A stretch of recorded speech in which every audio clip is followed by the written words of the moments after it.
ಈ ಕ್ಲಾಸ್ ಸಂವೇದದ 8ನೇ ತರಗತಿ ವಿಜ್ಞಾನ ವಿಚಾರದ ಜೀವಕೋಶಗಳು ಮತ್ತು ರಚನೆ ಮತ್ತು ಕಾರ್ಯಗಳ 2ನೇ ಅವಧಿಯನ್ನು ಪ್ರಾರಂಭ ಮಾಡೋಣ ಮಕ್ಕಳ.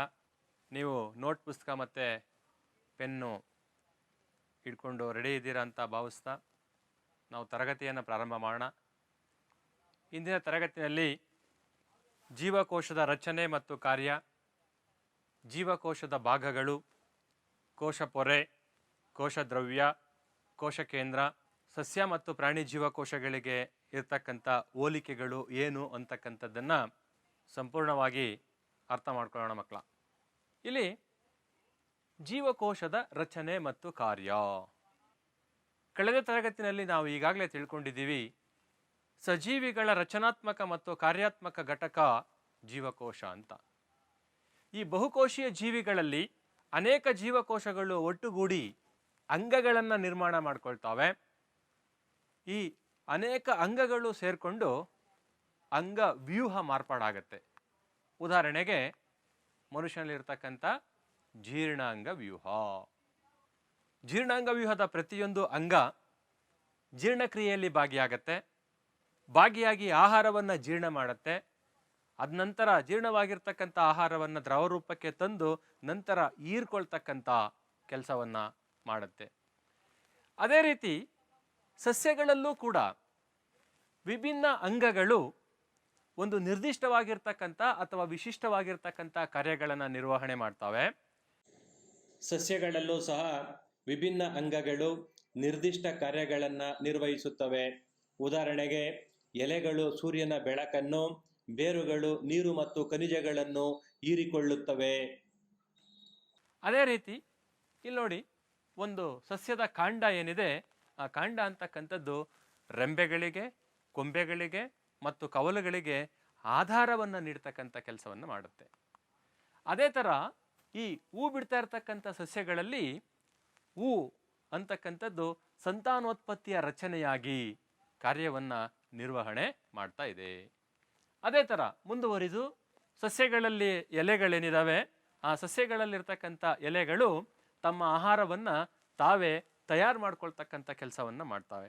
ಇದರಿಂದ ನಮ್ಗೆ ಏನಪ್ಪ ಗೊತ್ತಾಗತ್ತೆ ಅಂತ ಅಂದರೆ, ವಿವಿಧ ಅಂಗಗಳು ಮತ್ತು ಅಂಗವ್ಯೂಹಗಳು ಜೀವಿಗಳಲ್ಲಿ ಒಂದು ನಿರ್ದಿಷ್ಟವಾಗಿರ್ತಕ್ಕಂಥ ಅಥವಾ ವಿಶಿಷ್ಟವಾಗಿರ್ತಕ್ಕಂಥ ಕಾರ್ಯವನ್ನು ನಿರ್ವಹಣೆ ಮಾಡೋದಕ್ಕೆ ಸಹಾಯ ಮಾಡ್ತವೆ ಅಂತಕ್ಕಂಥದ್ದನ್ನು ನಾವು ತಿಳ್ಕೋಬೇಕು.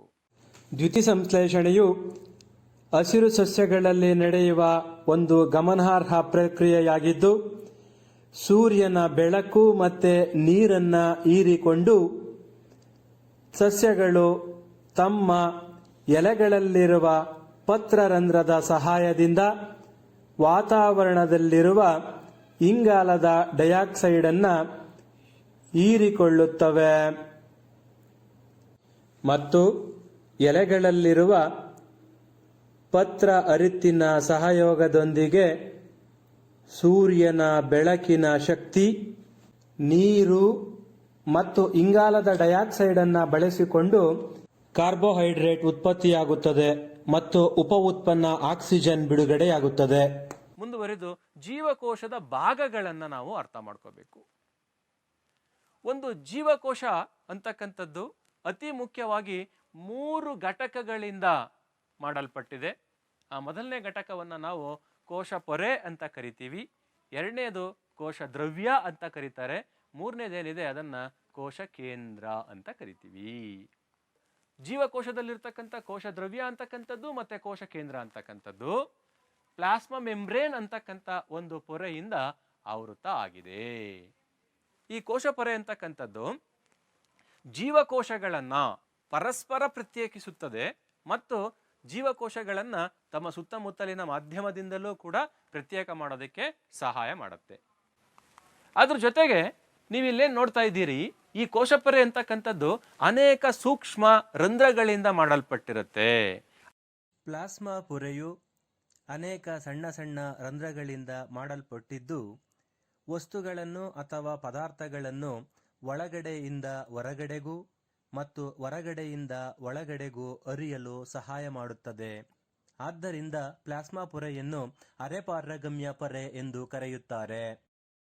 ಆನಂತರ ಇಲ್ಲಿ ನೋಡಿ, ನೀವಿಲ್ಲಿ ನೋಡ್ತಾ ಇರ್ತಕ್ಕಂಥದ್ದು ಈ ಈರುಳ್ಳಿ ಪೊರೆಯನ್ನ ಸೂಕ್ಷ್ಮ ದರ್ಶಕದಲ್ಲಿ ಗಮನಿಸಿದಾಗ ನಮಗೆ ಮುಖ್ಯವಾಗಿ ಎರಡು ರಚನೆಗಳು ಕಾಣಿಸ್ತವೆ. ಒಂದು ಕೋಶ ಭಿತ್ತಿ ಅಂತಕ್ಕಂಥದ್ದು ಮತ್ತೆ ಕೋಶ ಪೊರೆ ಅಂತಕ್ಕಂಥದ್ದು. ಯಾಕೆ? ಕಳೆದ ತರಗತಿನಲ್ಲಿ ನಿಮಗೆ ಮನವರಿಕೆ ಆಗಿದೆ, ಸಸ್ಯ ಜೀವಕೋಶ ಅಂತಕ್ಕಂಥದ್ದು ಕೋಶ ಭಿತ್ತಿ ಮತ್ತೆ ಕೋಶ ಪೊರೆ ಅಂತಕ್ಕಂಥ ಎರಡು ಪೊರೆಗಳಿಂದ ಆವೃತವಾಗಿದೆ. ಈರುಳ್ಳಿ ಪೊರೆ ಸಸ್ಯ ಜೀವಕೋಶ ಆಗಿರೋದ್ರಿಂದ ಕೋಶ ಭಿತ್ತಿ ಮತ್ತೆ ಕೋಶ ಪೊರೆ ಅಂತಕ್ಕಂಥ ಎರಡು ಪೊರೆಗಳು ಇದಾವೆ ಅಂತಕ್ಕಂಥದ್ದನ್ನ ನಾವು ಮನಗಾಣಬೇಕು. ಇಲ್ಲಿ ನೋಡಿ, ಈ ಈರುಳ್ಳಿ ಪೊರೆಯಲ್ಲಿರ್ತಕ್ಕಂಥ ಜೀವಕೋಶಗಳನ್ನ ಸೂಕ್ಷ್ಮದರ್ಶಕದ ಮುಖಾಂತರ ನಾವು ನೋಡಿದಾಗ ಒಂದು ಜೀವಕೋಶದ ಮಧ್ಯಭಾಗದಲ್ಲಿ ಒಂದು ದಟ್ಟವಾಗಿರ್ತಕ್ಕಂಥ ದುಂಡನೆಯ ರಚನೆ ಇರುತ್ತೆ. ಆ ದುಂಡನೆಯ ರಚನೆಯನ್ನ ನಾವು ನ್ಯೂಕ್ಲಿಯಸ್ ಅಂತ, ಅಂದ್ರೆ ಕನ್ನಡದಲ್ಲಿ ಕೋಶ ಕೇಂದ್ರ ಅಂತ ಕರಿತೀವಿ. ಈ ಕೋಶ ಕೇಂದ್ರ ಮತ್ತೆ ಕೋಶ ಪೊರೆ, ಈ ಎರಡುಗಳ ಕೋಶ ಕೇಂದ್ರ ಮತ್ತೆ ಕೋಶ ಪೊರೆ, ಈ ಎರಡರ ನಡುವೆ ಒಂದು ಲೋಳೆಯಂತಹ ಪದಾರ್ಥ ಇದೆ. ಆ ಲೋಳೆಯಂತಹ ಪದಾರ್ಥವನ್ನ ನಾವು ಕೋಶ ದ್ರವ್ಯ ಅಂತ ಕರೆಯೋದು. ಈ ಕೋಶ ಪೊರೆಯ ಕಾರ್ಯ ಏನು? ಈ ಕೋಶ ಪೊರೆ ಒಂದು ಜೀವಕೋಶಕ್ಕೆ ಒಂದು ನಿರ್ದಿಷ್ಟವಾಗಿರ್ತಕ್ಕಂಥ ಆಕಾರವನ್ನು ಕೊಡ್ತಕ್ಕಂಥ ಕೆಲಸ. ಅದಾದ್ಮೇಲೆ ಈ ಸಸ್ಯ ಜೀವಕೋಶಗಳಲ್ಲಿ ಈ ಕೋಶ ಪೊರೆಯಿಂದ ಹೊರಗಡೆ ಮಂದ ಇರ್ತಕ್ಕಂಥ ಇನ್ನೊಂದು ಪೊರೆ ಇದೆ, ಅದನ್ನ ಕೋಶ ಭಿತ್ತಿ ಅಂತ ಕರಿತೀವಿ. ಸಸ್ಯ ಜೀವಕೋಶಗಳಲ್ಲಿರ್ತಕ್ಕಂಥ ಕೋಶ ಭಿತ್ತಿಯು ಉಷ್ಣತೆಯಲ್ಲಿರ್ತಕ್ಕಂಥ ಏರಿಳಿತ, ಗಾಳಿಯಲ್ಲಿರ್ತಕ್ಕಂಥ ಅಧಿಕ ವೇಗ, ವಾತಾವರಣದಲ್ಲಿರ್ತಕ್ಕಂಥ ತೇವಾಂಶ, ಈ ಮುಂತಾದ ವ್ಯತ್ಯಾಸಗಳಿಂದ ಸಸ್ಯ ಜೀವಕೋಶಗಳಿಗೆ ರಕ್ಷಣೆಯನ್ನು ನೀಡ್ತಕ್ಕಂಥ ಕೆಲಸವನ್ನ ಈ ಕೋಶ ಭಿತ್ತಿ ಅಂತಕ್ಕಂಥದ್ದು ಸಸ್ಯ ಜೀವಕೋಶಗಳಲ್ಲಿ ಮಾಡುತ್ತೆ. ಆನಂತರ ಸಸ್ಯ ಜೀವಕೋಶಗಳನ್ನು ನಾವು ವೀಕ್ಷಣೆ ಮಾಡಬೇಕಂತ ಅಂದ್ರೆ ಯಾವ ಸಸ್ಯದಿಂದ ಜೀವಕೋಶವನ್ನು ತೆಗೆದು ನಾವು ಸೂಕ್ಷ್ಮದರ್ಶಕದಿಂದ ನೋಡಿದ್ರೆ ಅದು ನಮಗೆ ತುಂಬಾ ಚೆನ್ನಾಗಿ ಕಾಣಿಸುತ್ತೆ ಅಂತಕ್ಕಂಥದ್ದನ್ನ ನೋಡೋದಾದ್ರೆ, ಟ್ರೇಡೆಸ್ ಕ್ಯಾಕ್ಸಿಯಾ ಅಂತಕ್ಕಂಥ ಸಸ್ಯದ ಎಲೆಯನ್ನ ತೆಗೆದು ಸೂಕ್ಷ್ಮದರ್ಶಕದಲ್ಲಿ ನೋಡಿದಾಗ ಅಲ್ಲಿರ್ತಕ್ಕಂಥ ಜೀವಕೋಶಗಳು ನಮಗೆ ಚೆನ್ನಾಗಿ ವೀಕ್ಷಣೆ ಮಾಡೋದಕ್ಕೆ ಸಾಧ್ಯ ಇದೆ.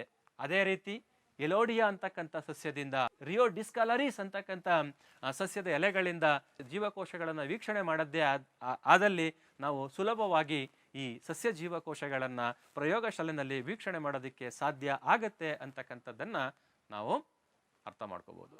ಮುಂದುವರಿದು ನಾವು ಈ ಕೋಶ ದ್ರವ್ಯ ಅಂದ್ರೆ ಏನು ಅಂತಕ್ಕಂಥದ್ದನ್ನ ಅರ್ಥ ಮಾಡ್ಕೊಳ್ಳೋಣ. ಕೋಶ ಕೇಂದ್ರ ಮತ್ತೆ ಕೋಶ ಪೊರೆ ಇವೆರಡರ ನಡುವೆ ಇರ್ತಕ್ಕಂಥ ಒಂದು ಲೋಳೆಯಂತಹ ಪದಾರ್ಥವನ್ನ ನಾವು ಕೋಶ ದ್ರವ್ಯ ಅಂತ ಕರಿತೀವಿ. ಈ ಕೋಶ ದ್ರವ್ಯ ಅಂತಕ್ಕಂಥದ್ದು ಅತಿ ಹೆಚ್ಚಿನ ಪ್ರಮಾಣದಲ್ಲಿ ನೀರಿನಿಂದ ಮಾಡಲ್ಪಟ್ಟಿರುತ್ತೆ.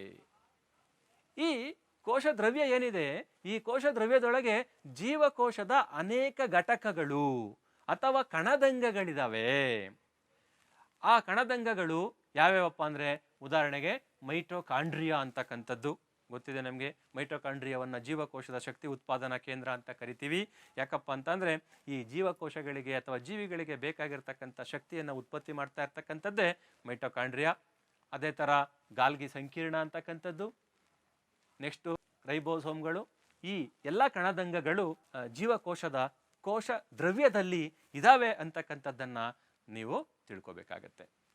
ಮುಂದುವರಿದು ನಾವು ಈ ಕೋಶ ಕೇಂದ್ರ ಅಂದ್ರೆ ಏನು ಅಂತಕ್ಕಂಥದ್ದನ್ನ ಅರ್ಥ ಮಾಡ್ಕೊಳ್ಳೋಣ. ಕೋಶ ಕೇಂದ್ರ ಅಂತಕ್ಕಂಥದ್ದು ಜೀವಕೋಶದ ಒಂದು ಬಹುಮುಖ್ಯವಾಗಿರ್ತಕ್ಕಂಥ ಘಟಕ. ಈ ಕೋಶ ಕೇಂದ್ರ ಜೀವಕೋಶದ ಮಧ್ಯಭಾಗದಲ್ಲಿದೆ ಮತ್ತೆ ಗೋಳಾಕಾರದಲ್ಲಿದೆ. ಹಾಗಾದ್ರೆ ಈ ಕೋಶ ಕೇಂದ್ರವನ್ನ ನಾವು ನೋಡೋದಿಕ್ಕೆ ಸಾಧ್ಯನಾ? ಹೌದು, ನೋಡೋದಿಕ್ಕೆ ಸಾಧ್ಯ. ಹೆಂಗೆ ನೋಡ್ಬೇಕಪ್ಪ ಅಂತಂದ್ರೆ, ಈ ಕೋಶ ಕೇಂದ್ರವನ್ನ ನಾವು ನೋಡ್ಬೇಕಂತಂದ್ರೆ ಸೂಕ್ಷ್ಮದರ್ಶಕದಿಂದ ವೀಕ್ಷಿಸಿದಾಗ ಮಾತ್ರ ಈ ಜೀವಕೋಶದಲ್ಲಿರ್ತಕ್ಕಂಥ ಕೋಶ ಕೇಂದ್ರವನ್ನ ನೋಡೋದಿಕ್ಕೆ ಅಥವಾ ವೀಕ್ಷಣೆ ಮಾಡೋದಿಕ್ಕೆ ಸಾಧ್ಯತೆ ಇದೆ.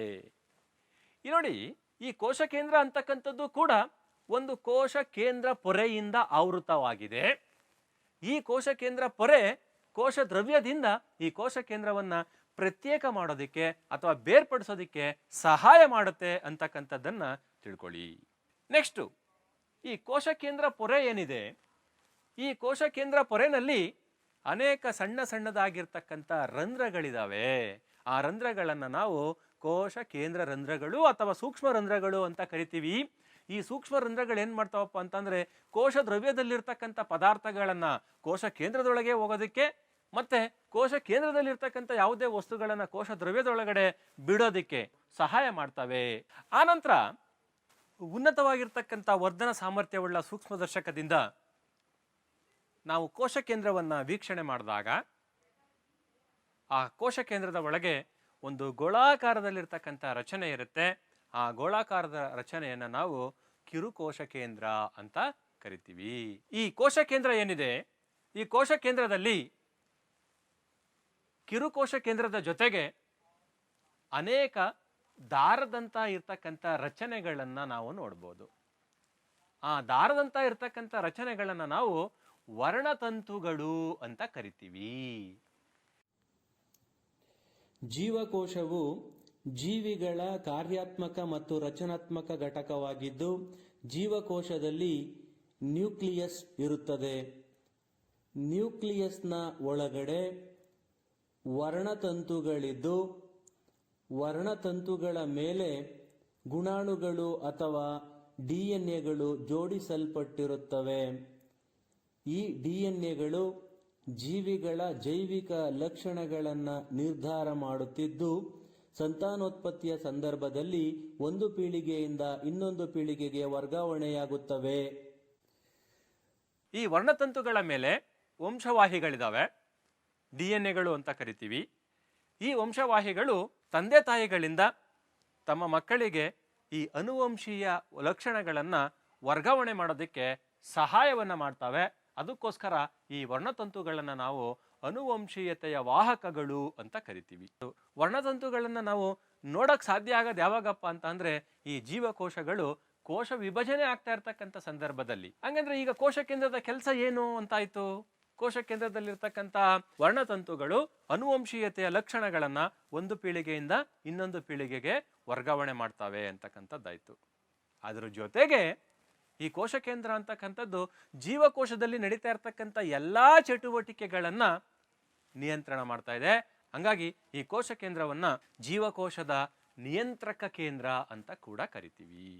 ಈ ಜೀವಕೋಶದಲ್ಲಿರ್ತಕ್ಕಂಥ ಎಲ್ಲಾ ಘಟಕಗಳನ್ನ ಒಟ್ಟಾಗಿ ಸೇರಿಸಿ ಪ್ರೋಟೋಪ್ಲಾಸಮ್ ಅಂತ ಕರೀತಾರೆ. ಈ ಪ್ರೋಟೋಪ್ಲಾಸಮ್ ಅಂತಕ್ಕಂಥದ್ದು ಒಂದು ಜೀವಕೋಶದ ಜೀವಂತ ಪದಾರ್ಥ, ಒಂದು ಜೀವಕೋಶದಲ್ಲಿರ್ತಕ್ಕಂಥ ಕೋಶ ದ್ರವ್ಯವನ್ನ ಮತ್ತೆ ಕೋಶ ಕೇಂದ್ರವನ್ನ ಎರಡನ್ನೂ ಒಟ್ಟಿಗೆ ಸೇರಿಸಿ ನಾವು ಪ್ರೋಟೋಪ್ಲಾಸಮ್ ಅಂತ ಕರಿತೀವಿ. ಈ ಪ್ರೋಟೋಪ್ಲಾಸಮ್ ಅಂತಕ್ಕಂಥದ್ದು ಜೀವಕೋಶದ ಜೀವಂತ ಪದಾರ್ಥ ಆಗಿರುತ್ತೆ ಅಂತಕ್ಕಂಥದ್ದನ್ನ ಅರ್ಥ ಮಾಡ್ಕೋಬೇಕು. ಇಲ್ಲೇನು ನೀವು ನೋಡ್ತಾ ಇದ್ದೀರಾ, ಇದು ಬ್ಯಾಕ್ಟೀರಿಯಾ ಜೀವಕೋಶ. ಈ ಬ್ಯಾಕ್ಟೀರಿಯಾ ಜೀವಕೋಶ ಏನಿದೆ, ಬಹುಕೋಶೀಯ ಜೀವಿಗಳಂತೆ ಒಂದು ವ್ಯವಸ್ಥಿತವಾಗಿರ್ತಕ್ಕಂಥ ಕೋಶ ಕೇಂದ್ರವನ್ನ ಹೊಂದಿಲ್ಲ. ಬ್ಯಾಕ್ಟೀರಿಯಾವನ್ನ ನಾವು ಒಂದು ವ್ಯವಸ್ಥಿತವಾಗಿರ್ತಕ್ಕಂಥ ಕೋಶ ಕೇಂದ್ರವನ್ನ ಹೊಂದಿಲ್ಲದ ಜೀವಕೋಶ ಅಂತ ಕರಿಬೋದು. ಯಾಕೆ ಅಂತಂದ್ರೆ ಇಲ್ಲಿರ್ತಕ್ಕಂಥ ಕೋಶ ಕೇಂದ್ರ ಕೋಶ ಪೊರೆಯಿಂದ ಆವೃತ ಆಗಿಲ್ಲ. ಹಂಗಂದ್ರೆ ಈ ಅನುವಂಶೀಯ ವಸ್ತುಗಳು ಅಂತ ಏನ್ ಕರೆದೋ ನಾವು, ಅದು ಕೋಶ ದ್ರವ್ಯದಲ್ಲೇ ಸೇರ್ಕೊಂಡಿರುತ್ತೆ. ಎಲ್ಲಪ್ಪ ಅಂತಂದ್ರೆ ಈ ಬ್ಯಾಕ್ಟೀರಿಯಾ ಜೀವಕೋಶದಲ್ಲಿ.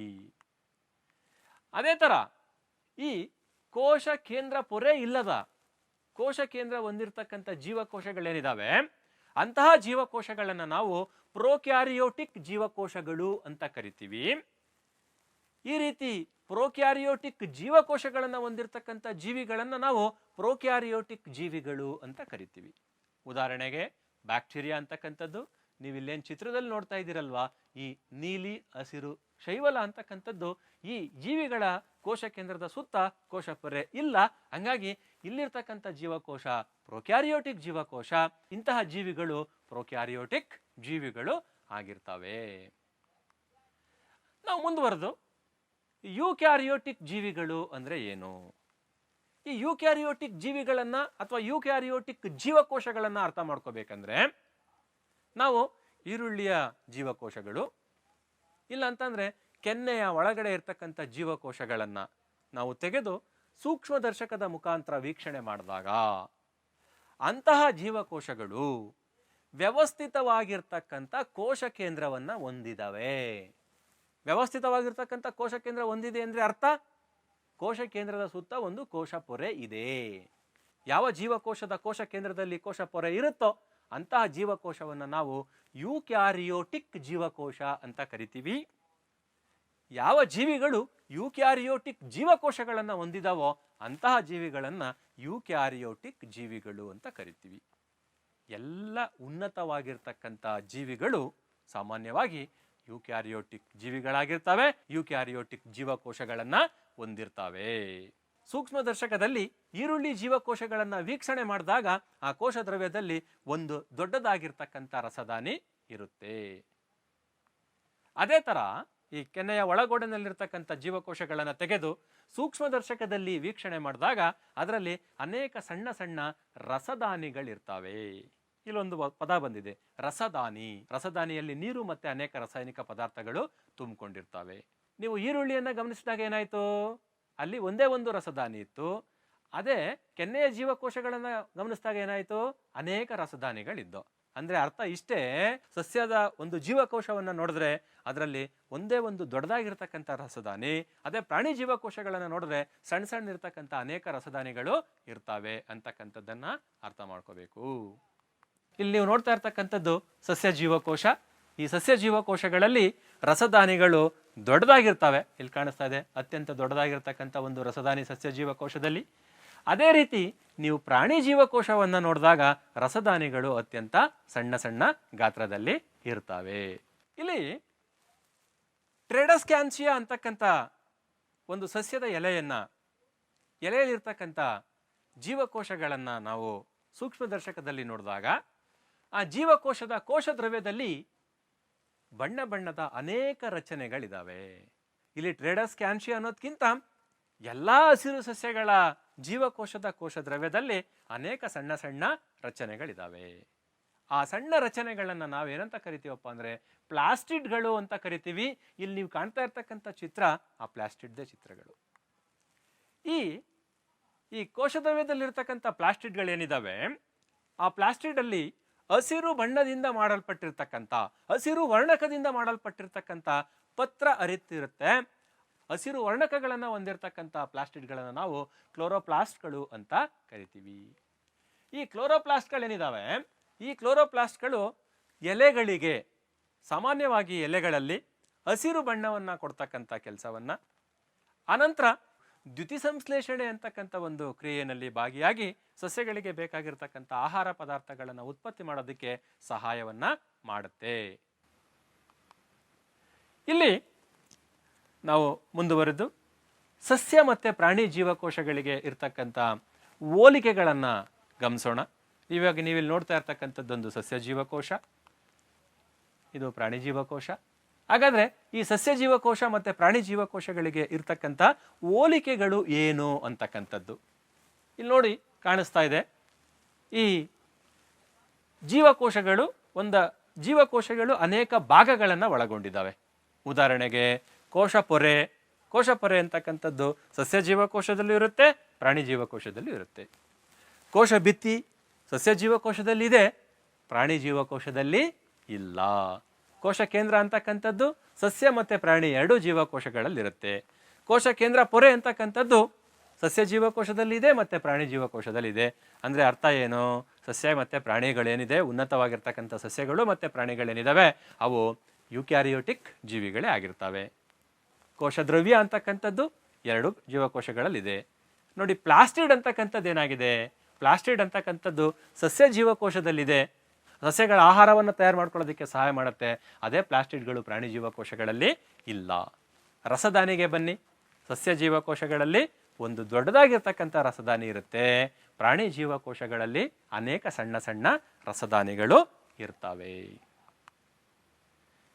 ಮಕ್ಕಳ, ಇಷ್ಟೆಲ್ಲ ಆದ ನಂತರ ನಾವು ಇಲ್ಲಿ ತನಕ ಏನು ಅಭ್ಯಾಸ ಮಾಡಿದ್ದೀವಿ ಅಂತಕ್ಕಂಥ ವಿಚಾರಗಳನ್ನು ಪುನರ್ಮನನ ಮಾಡಿಕೊಳ್ಳೋಣ.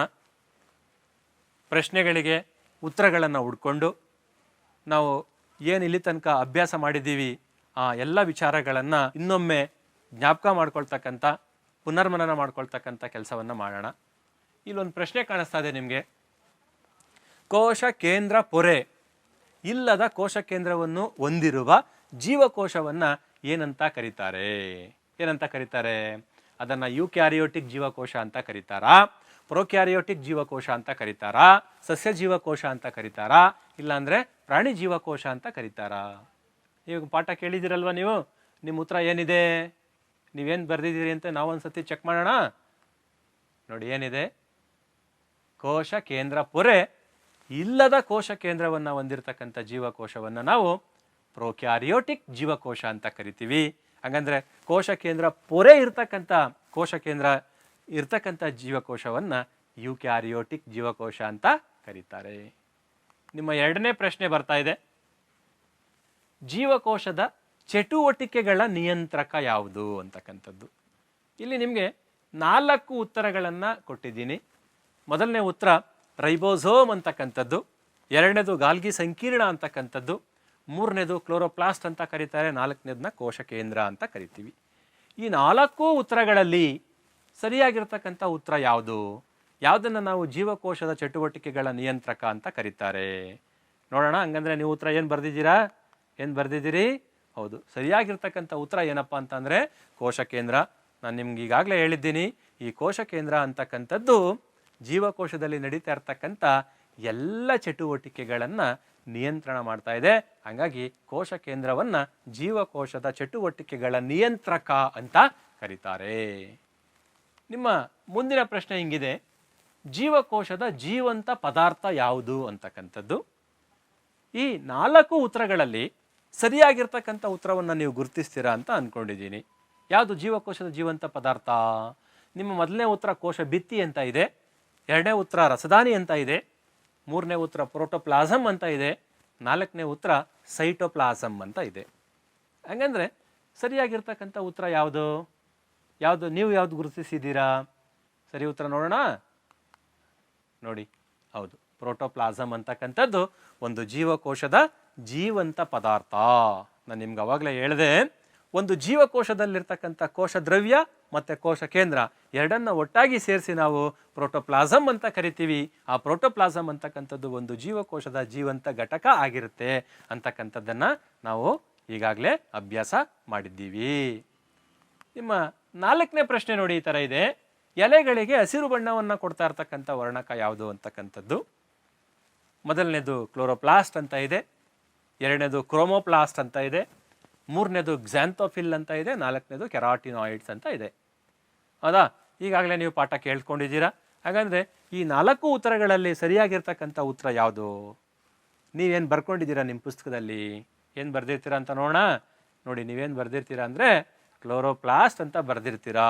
ಹೌದು, ಸಸ್ಯಗಳ ಎಲೆಗಳಲ್ಲಿ ಕ್ಲೋರೋಪ್ಲಾಸ್ಟ್ ಅಂತಕ್ಕಂಥ ಒಂದು ವರ್ಣಕ ಇದೆ. ಅದು ಆಹಾರ ತಯಾರಿಕೆಗೆ, ದ್ಯುತಿ ಸಂಶ್ಲೇಷಣೆ ಅಂತಕ್ಕಂಥ ಒಂದು ಕ್ರಿಯೆಗೆ ಸಹಾಯ ಮಾಡುತ್ತೆ ಅಂತಕ್ಕಂಥದ್ದನ್ನು ನೀವೀಗಾಗಲೇ ಅರ್ಥ ಮಾಡ್ಕೊಂಡಿದ್ದೀರಿ. ಹೌದಾ? ನಿಮ್ಮ ಕೊನೆಯ ಪ್ರಶ್ನೆ ನೋಡಿ, ಈ ಥರ ಇದೆಯಪ್ಪ, ಅತಿ ಹೆಚ್ಚು ರಸದಾನಿಗಳನ್ನು ಹೊಂದಿರತಕ್ಕಂಥ ಜೀವಕೋಶ ಯಾವುದು ಅಂತ. ಅದು ಪ್ರಾಣಿ ಜೀವಕೋಶನ, ಸಸ್ಯ ಜೀವಕೋಶನ, ನರಕೋಶನ ಅಥವಾ ಸ್ನಾಯು ಜೀವಕೋಶನ? ಈ 4 ರೀತಿ ಇರ್ತಕ್ಕಂಥ ಜೀವಕೋಶಗಳಲ್ಲಿ ಅತ್ಯಂತ ಹೆಚ್ಚು ರಸದಾನಿಗಳನ್ನು ಹೊಂದಿರತಕ್ಕಂಥ ಜೀವಕೋಶ ಯಾವುದು? ಬರೆದಿದ್ದೀರಾ ನಿಮ್ಮ ಪುಸ್ತಕದಲ್ಲಿ? ಹಂಗಂದ್ರೆ ಸರಿಯಾಗಿರ್ತಕ್ಕಂಥ ಉತ್ತರ ಏನು ಅಂತ ನೋಡೋಣವಾ? ನೋಡಿ, ನಿಮ್ಮ ಉತ್ತರ ಬರ್ತಾ ಇದೆ, ಹೌದಲ್ವಾ? ನಿಮ್ಗೆ ಗೊತ್ತಿದೆ, ಪ್ರಾಣಿ ಜೀವಕೋಶ ಅಂತಕ್ಕಂಥದ್ದು ಅನೇಕ ಸಣ್ಣ ಸಣ್ಣ ರಸದಾನಿಗಳಿಂದ ಮಾಡಿದೆ ಅಂತ. ಹಾಗಾಗಿ ಸರಿಯಾದ ಉತ್ತರ ಪ್ರಾಣಿ ಜೀವಕೋಶ ಅಂತಕ್ಕಂಥದ್ದು. ಮಕ್ಕಳ, ನಾನು ನಿಮಗೆ ಒಂದು ಚಟುವಟಿಕೆಯನ್ನು ನೀಡ್ತಾ ಇದ್ದೀನಿ.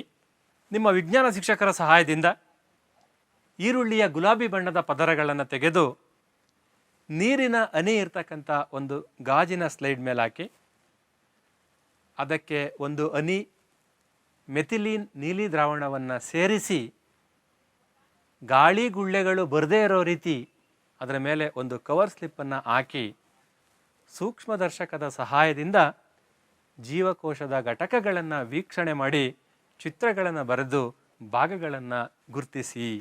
ಇದು ನಿಮ್ಮ ಮೊದಲನೇ ಚಟುವಟಿಕೆ.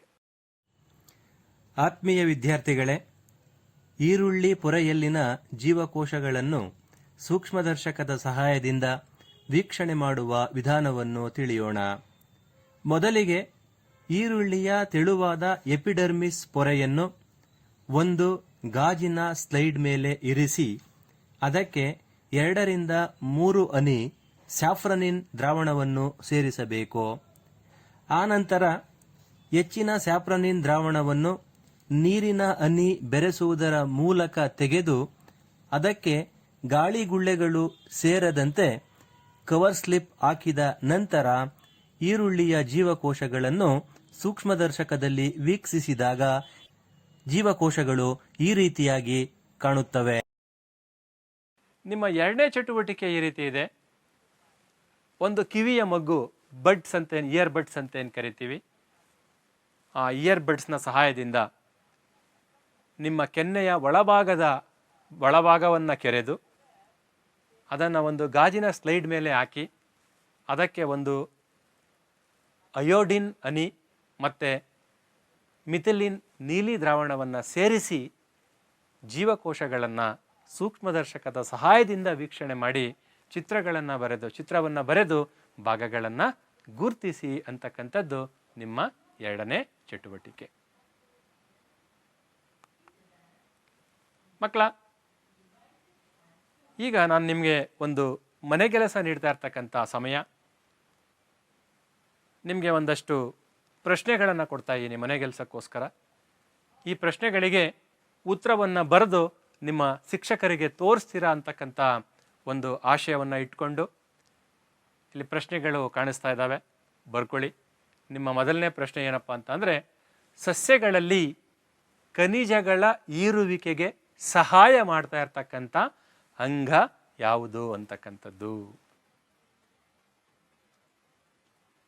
ನಿಮ್ಮ ಎರಡನೇ ಪ್ರಶ್ನೆ ಏನಿದೆಯಪ್ಪ ಅಂತ ಅಂದರೆ, ಅನುವಂಶೀಯತೆಯ ವಾಹಕಗಳನ್ನು ಹೆಸರಿಸಿ ಅಂತಕ್ಕಂಥದ್ದು. ನಿಮ್ಮ ಮೂರನೇ ಪ್ರಶ್ನೆ ಏನಪ್ಪ ಅಂತಂದರೆ, ಪ್ರೋಕ್ಯಾರಿಯೋಟಿಕ್ ಜೀವಿಗಳಿಗೆ ಉದಾಹರಣೆಯನ್ನು ಕೊಡಿ ಅಂತಕ್ಕಂಥದ್ದು. ನಾಲ್ಕನೇ ಪ್ರಶ್ನೆ, ಸಸ್ಯಗಳಲ್ಲಿ ದ್ಯುತಿಸಂಶ್ಲೇಷಣೆಯಲ್ಲಿ ಭಾಗಿಯಾಗ್ತಾ ಇರ್ತಕ್ಕಂಥ ಕಣದಂಗ ಯಾವುದು, ಅದನ್ನು ಹೆಸರಿಸಿ ಅಂತಕ್ಕಂಥದ್ದು. ಮತ್ತು ಐದನೇ ಪ್ರಶ್ನೆ, ಸಸ್ಯ ಜೀವಕೋಶಗಳಿಗೆ ಮತ್ತು ಪ್ರಾಣಿ ಜೀವಕೋಶಗಳಿಗೆ ಇರ್ತಕ್ಕಂಥ ವ್ಯತ್ಯಾಸಗಳನ್ನು ಪಟ್ಟಿ ಮಾಡಿ.